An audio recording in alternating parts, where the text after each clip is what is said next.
मकर संक्रांति पर ना करें ये 5 काम, वरना पीछे पड़ जाएगा दुर्भाग्य। क्या आप मकर संक्रांति पर पूजा पाठ और दान करने की तैयारी कर रहे हैं?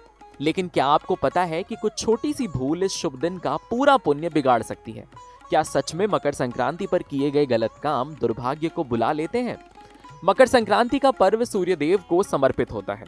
इस दिन सूर्य उत्तरायण होते हैं और इसे बेहद शुभ माना जाता है। स्नान, दान, जप और संयम से जीवन में सुख समृद्धि आती है।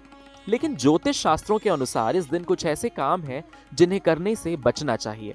माना जाता है कि इन गलतियों से पुण्य के बजाय नकारात्मक प्रभाव पड़ सकता है।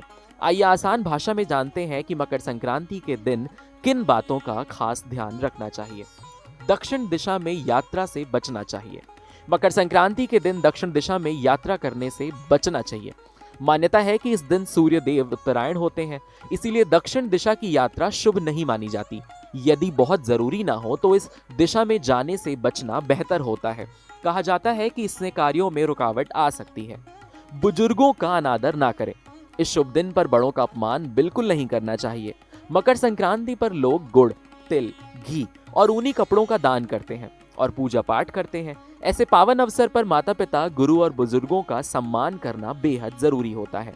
उनका अपमान करने से पुण्य कम हो सकता है और जीवन में बाधाएं आ सकती हैं। तामसिक भोजन का सेवन ना करें। मकर संक्रांति पर तामसिक भोजन का सेवन भी वर्जित माना गया है।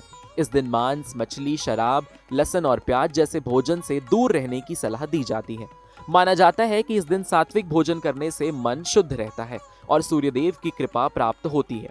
तामसिक भोजन करने से सकारात्मक ऊर्जा पर नकारात्मक का असर पड़ सकता है। क्रोध से बचें। इस दिन क्रोध और कटुवाणी से भी दूरी बनाकर रखनी चाहिए। मकर संक्रांति संयम और शुद्ध विचारों का पर्व है। झूठ बोलना, गुस्सा करना, किसी से झगड़ा करना या बुरा बोलना अशुभ माना जाता है। कोशिश करें कि पूरे दिन मन शांत रखें और किसी के प्रति गलत भावना ना रखें। इन चीजों का दान करें। मकर संक्रांति पर दान का विशेष महत्व होता है, लेकिन दान में भी सावधानी बेहद जरूरी है। इस दिन काले रंग के कपड़े, पुराने या इस्तेमाल किए हुए वस्त्र और बेकार सामान दान नहीं करना चाहिए। माना जाता है कि ऐसा करने से शुभ फल नहीं मिलता। हमेशा साफ, नए और उपयोगी वस्तुओं का ही दान करना चाहिए। कुल मिलाकर मकर संक्रांति सिर्फ दान और पुण्य का नहीं है, बल्कि अच्छे विचार और सही व्यवहार का पर्व है। अगर इस दिन संयम, श्रद्धा और सकारात्मक सोच के साथ समय बिताया जाए तो सूर्यदेव की विशेष कृपा प्राप्त हो सकती है और जीवन में सुख और शांति बनी रहती है।